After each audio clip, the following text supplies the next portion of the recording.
Guys Kaantha movie రివ్యూకి enter అయ్యే ముందు కింద లైక్ బటన్ లైక్ వేసుకొని ఛానల్ సబ్స్క్రైబ్ చేసుకొని వీడియోలోకి ఎంటర్ అయిపోదాం.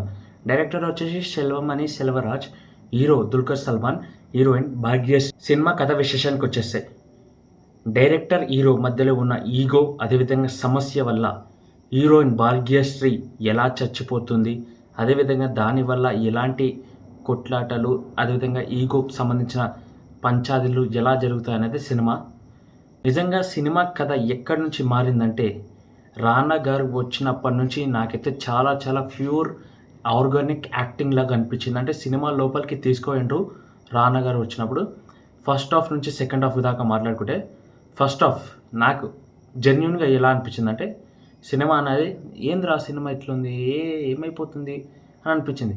కానీ ఫస్ట్ హాఫ్లో వచ్చిన సాంగ్స్, అదేవిధంగా డ్యాన్స్ పర్ఫార్మెన్స్ మాత్రం ఇరగదీసేషన్ అని చెప్పుకోవచ్చు Dulquer Salmaan hero. Second half విశేషానికి వచ్చేస్తే సినిమా మారేది సెకండ్ హాఫ్. సినిమా అంటే ప్రాణం పెట్టేలాగా యాక్టింగ్ చేశారు దుల్కర్ సల్మాన్, అదేవిధంగా రానా హీరోయిన్ గారు. బెస్ట్ యాక్టింగ్ ఇచ్చిందని చెప్పుకోవచ్చు దుల్కర్ సల్మాన్. అదేవిధంగా రానా గారు వచ్చినప్పటి నుంచే ప్యూర్ ఆర్గానిక్గా అనిపించింది. సెకండ్ హాఫ్ చాలా చింపి పడేసిండు, ఏడుపు గీట తెప్పించిండు అని చెప్పుకోవచ్చు. లాస్ట్లో క్లైమాక్స్ గీట చాలా బాగుంది. హీరోయిన్ చాలా చాలా బాగా నటించిందని చెప్పుకోవచ్చు. ఈ సినిమాలో తన యాక్టింగ్కి ఫిదా అయిపోయిందని చెప్పుకోవచ్చు. ప్రాణం పెట్టి నటించింది సినిమాలో మాత్రం. లైఫ్ డెప్త్ ఇచ్చిందని చెప్పుకోవచ్చు స్టోరీకి. మ్యూజిక్, బ్యాక్గ్రౌండ్ సౌండ్, అదేవిధంగా డాన్స్ పర్ఫార్మెన్స్ ఓవరాల్గా చాలా చాలా బాగుంది. ఓవరాల్గా సినిమా ఎలా ఉందంటే బాగుంది.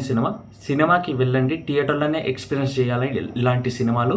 అదేవిధంగా నా రివ్యూ చూసి ఎంతమంది సినిమాకి వెళ్దాం అనుకున్నారు ఒకసారి కామెంట్ చేస్తూ, అదేవిధంగా నా మాటలు మీ అందరికీ ఎలా అనిపిస్తున్నాయి అనేది ఒకసారి కామెంట్ చేసి, అదేవిధంగా మన ఛానల్ సబ్స్క్రైబ్ చేసుకొని లైక్ చేసుకొని మరిన్ని అప్డేట్స్ చేసుకోనికి జై హింద్.